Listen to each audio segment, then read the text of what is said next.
Welcome back to NYSE TV Live, everyone. I'm Kristen Scholler here in studio above the New York Stock Exchange trading floor. Well, one of the most highly anticipated inflation gauges of this season, the September Consumer Price Index report, came out this morning at 8:30 a.m. Eastern. And here are the takeaways. Headline inflation up 2.4% from the same time a year ago, just a hair hotter than expected, but still showing a trend of cooling.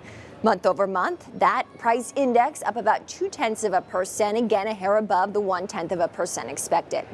Well, core inflation, which excludes more volatile food and energy prices, came in at 3.3% and 0.3% from a month before. Now, ahead of this morning's report, the infamous FedWatch tool, which measures market sentiment, was pricing in about an 80% chance of a 25 basis point cut in November. In the wake of this report, traders now betting via the futures market that there's a 90% chance that we see a 0.25 percentage point rate cut by the Fed at its next meeting. So joining me now with more is Brian Vendig, Chief Investment Officer at MJP Wealth Advisors. Brian, thanks so much for joining. Great to see you. Does this inflation report change your investment thesis in any way? Even though today's inflation report was disappointing in the sense that we saw a little bit of hotter numbers versus expectation, I don't really think it changes the outlook for where we think about the markets, both stocks and bonds, because at the end of the day, there was enough in these numbers to show that the Fed is just going to continue on with their dot plot. I think over the balance of the year with 2 rate cuts and about a percentage point of cuts next year. That's because really, even though the numbers came in a little hotter, they're still lower year over year than where we were in August. And also keep in mind that some of the drivers of inflation were actually more from seasonal items, such as airline tickets and food prices and the price of used automobiles. And one of the bigger areas of inflation actually showed one of the best numbers we've seen when looking at housing inflation, with owner's equivalent rent being lower over the last 6+ months. So wages and housing starting to move in the right direction, and we're still expecting profits to grow from publicly traded companies. So I think the Fed is still going to look more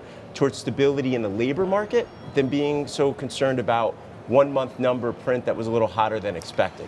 To that end, let's talk more about the jobs market, because we got those weekly jobless claims. We always get them Thursday morning. 258,000 claims, in fact, filed in the latest week on the state level, the highest that we've seen since August of 2023. What signal does that send you about the health of the jobs market?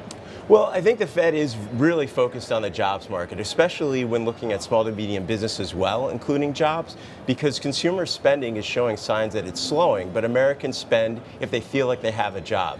But right now in the short term, a lot of this data, Kristen, has actually been quite distorted, because also keep in mind hurricanes coming through the south previously. Now we have Milton as well. I think there's a delay in some of the numbers being reported, because even with a strong September's jobs report, only 60% of survey participants actually reported. So I think moving forward, stability in the jobs market is important, and we've seen the last 3 months revised up. But there's a potential for distortion moving forward, which is why I think the Fed is going to stay on this path of rate cuts to provide stability for labor as well as small to medium business in the U.S. What does that mean for stock market investments? The fact that the Fed is expected to stay the course when it comes to more rate cuts down the line? Well, it's kind of a two-prong attack here when you think about it from the equity investor perspective.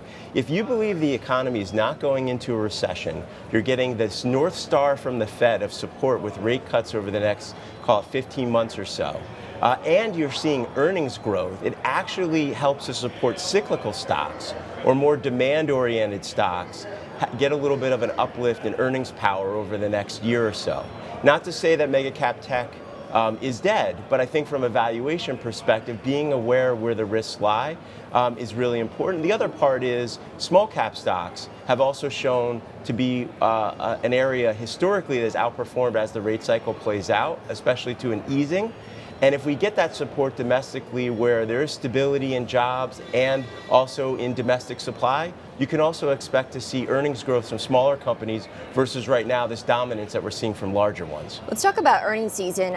Delta Airlines did report earnings before the bell. Disappointing guidance, and the CEO Ed Bastian actually saying it had to do with some lower travel expected around the election. Of course, there is concerns around the election as to how that might unfold from a safety perspective. But big banks set to report tomorrow as well, JP Morgan and Wells Fargo. How does this set us up for growth? We had seen third quarter GDP growth coming in at 3%. Do you anticipate that earnings growth can exceed that? So I think earnings growth can exceed what we've seen in the rearview mirror from GDP. And that's because we're getting contributions not just in, let's say, airlines or banks, but you're seeing a wider breadth of growth in industrials and healthcare and some of these other value sectors. So I think right now, markets are and investors are keen on what publicly traded companies are saying about the consumer. But again, I don't think it's time to panic that we're seeing the consumer being choosy on price, because at the end of the day, companies are learning how to do more with less and still preserving their profit outlooks. It's interesting. We're still looking at fractional losses here at the Open. Brian, we'll have that opening bell in just about 15 minutes time. Thank you so much for joining Brian Vendig. He is a wealth advisor.